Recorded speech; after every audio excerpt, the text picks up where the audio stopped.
Salut, moi c'est Louis-Philippe. C'est à mon tour aujourd'hui de vous parler de ma créativité.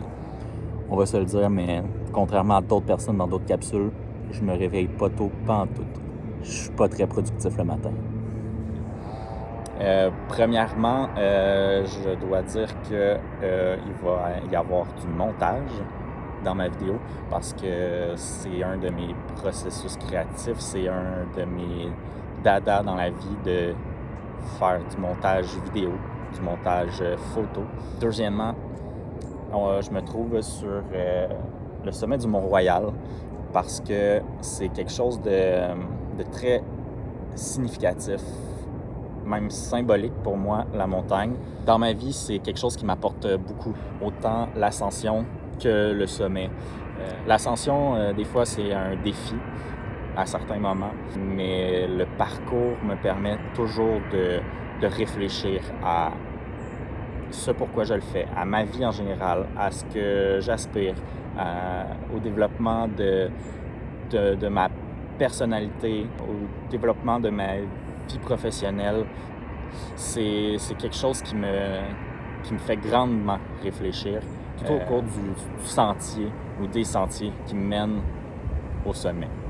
Mais rendu au sommet, c'est ma récompense, c'est le résultat, c'est le vertige que je peux ressentir des fois, c'est l'horizon qui m'apporte énormément.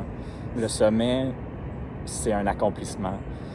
C'est là où je veux me rendre dans toutes les sphères de ma vie. Je veux me rendre au sommet. Puis en ce moment, j'ai la volonté de déplacer des montagnes. La symbolique de la montagne va rester pour le reste de mes jours quelque chose d'important. Je l'ai même tatoué sur le bras. Je sais pas si on voit.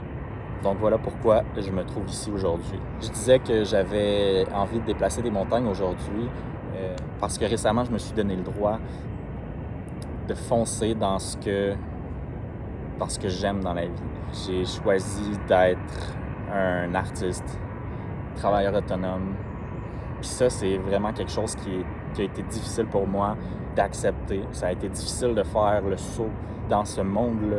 Il a fallu que je me parle vraiment parce que cette incertitude-là d'être travailleur autonome, d'être un artiste, je me donnais pas le droit avant de l'être ou d'embrasser cette précarité-là. Durant mes études en art, en design, en média expérimental, on dirait que je faisais ça un peu pour m'amuser puis retarder le moment où j'allais devoir faire un choix de carrière, un choix peut-être déchirant d'abandonner la création ou de l'embrasser. Suite aux études, j'ai choisi de travailler avec l'art des autres, de m'occuper de l'art des autres, de l'installer, cet art-là, de participer à des projets collectifs aussi où je pouvais avoir une parcelle de créativité, mais il me manquait vraiment quelque chose. J'étais pas pleinement heureux. On dirait que j'étais pas moi-même. Puis c'est ça, c'est cette année que je me suis permis de créer, de développer ma créativité que j'avais un peu perdue avec les années. Puis on peut dire que je me suis choisi. D'autres l'ont mentionné dans leur capsule, mais la curiosité fait partie intégrante de mon processus créatif. Pas juste de mon processus créatif, mais la curiosité fait partie de ma vie. Je veux tout voir, tout entendre, tout faire, même que je suis un peu une risée par rapport à ça avec mes amis. Je veux trop faire d'affaires. Je veux être partout et je dis rarement non.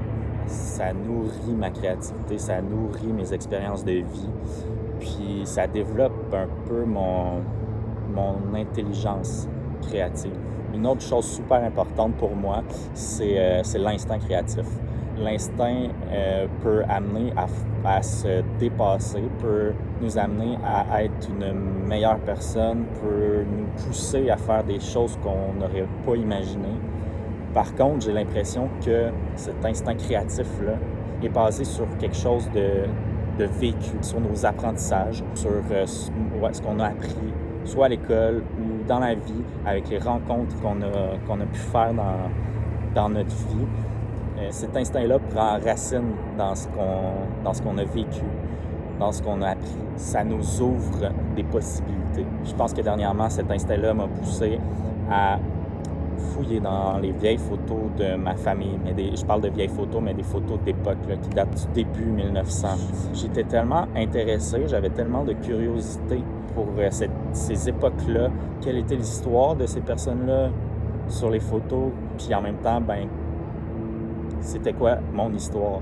Fait que c'est ça qui m'a poussé à oser, à suivre mon instinct il y a quelque chose à faire avec ça, il y a quelque chose à faire pour valoriser ces images-là. Puis c'est ce qui m'a donné envie de créer quelque chose d'un peu plus contemporain, d'un peu plus dynamique et de revoir mon histoire. Mon instinct créatif m'a poussé à faire ça parce que je savais que c'était possible pour moi. J'avais les outils puis les connaissances pour prendre ces vieilles images-là puis en faire quelque chose de nouveau, quelque chose qu'on peut afficher sur les murs. Puis là, j'ai développé cette idée-là avec les images de ma famille.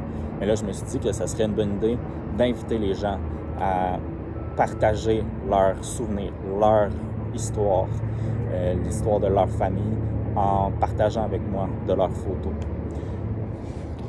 Là, je vous le dis, restez créatif. Osez être créatif. Osez l'accepter dans votre vie. Puis ça va juste vous amener plus loin. Moi, j'ai choisi de plonger dans ma créativité puis de l'accepter. Puis je pense que c'est vraiment pour le mieux. Bonne création à vous.